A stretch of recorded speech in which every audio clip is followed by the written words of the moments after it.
Hey everyone. So just want to quickly bang this out so I can go on and enjoy my day. This is about the housing executive and their repeated refusal to adapt my aunt's garden. I shouldn't really use the word adapt. It just needs paved so that she can actually use it, and to also install a back garden gate so that she has a secondary exit in case of an emergency, because as it stands she only has one, and the housing executive has a legal duty under the Disability Discrimination Act 1985 to install this gate. So instead we got a flat out refusal today from, what's his name, Martin Coney. So he's the North Belfast team leader. It's astounding these people are in leadership positions when they come off with this stuff. So he says that he has taken guidance from the maintenance team in relation to the matter and must inform us that the NIHE will not be carrying out any further jobs in relation to the garden or the proposed gate. Now, they did offer a while back to refer us to the charity Belfast something, and we haven't heard nothing. So they don't do anything. So I responded. I have now brought in my aunt's MLA for help, because clearly women just go treated like shit by the housing executive. Disabled women just go treated like shit by the housing executive. We've seen that recently in the news, and this is what happens behind closed doors that doesn't make the news. So I'll make it news. So I'm going to read you my reply. Here we go. Dear Martin, thank you for your email and for clarifying the stance of the North Belfast maintenance team. We are extremely disappointed by the Northern Ireland Housing Executive's outright refusal to address these critical issues. This decision ignores my aunt's specific safety and accessibility requirements. Please note the following points regarding this decision. Statutory disability duties. Under the DDA Act 1985, the NIHE has a binding legal duty to make reasonable adjustments for tenants with lifelong disabilities. Refusing to pave the overgrown garden directly restricts a disabled tenant from safely accessing her own home's outdoor space. Right? Emergency health and safety. The request for a garden gate is a fundamental emergency health and safety issue. The lack of a secondary exit leaves a vulnerable disabled tenant entirely trapped if a fire or emergency blocks the front of the property. It also means that nobody can actually get to the back of her house to do any maintenance. They have to go through her house, dragging everything, disturbing her and everything. There's no, do you know what I mean? Do you know what I mean? Fucking men don't get this shit.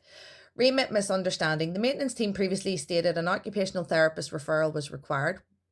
The OT has explicitly confirmed that garden paving and structural boundary gates fall entirely under the remit of the housing provider, not health services. So here they go, bam, bam, bam, trying to do all this and just drive you mad, round in circles. And sadly, what they do is just piss me off even more. And then I come back harder and heavier, which I have. I am forwarding this formal refusal directly to the Northern Ireland Public Services Ombudsman to update our active ongoing complaint case reference. We are also keeping my aunt's Health and Social Care Trust social worker fully informed of the escalated safety risks being ignored by the housing executive. Therefore, I will continue to contact your office by email, not telephone, to ensure all parties involved have the same information to work from. Until this matter is lawfully resolved and is no longer discriminately ignored by NIHE, I will keep escalating the matter, and I will keep coming online to talk about it, and I will keep shaming NIHE until it fucking decides to shape up, act lawfully, and do its job, rather than actively stop doing its job just to sadistically abuse people. I would also like to point out that despite NIHE stating they would refer my aunt to a charity for garden maintenance, we have heard nothing. Time is passing, the garden is growing, and my aunt will be back in the overgrown position NIHE continues to leave her in. It is abhorrent that a public service provider is content to neglect an elderly disabled tenant simply to avoid fulfilling its legal responsibilities and duties.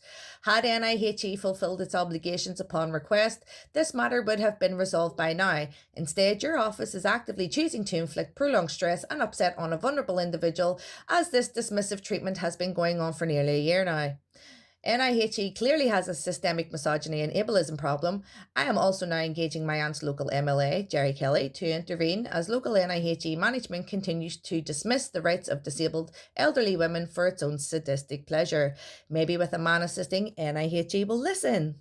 I have CC'd Chief Executive Grania Long to ensure executive visibility of this failure. I will also be formally raising the issue with the Equality Commission. It would have been easier to do your jobs. Instead, NIHE staff continue to present themselves poorly to the public. And I am presenting it to the public even more, because you aren't going to be hiding behind screens and keyboards and office doors. I'm naming you people. Shame on you. Yous are publicly funded servants, and shame on yous all for doing this. How many more people are yous doing this to?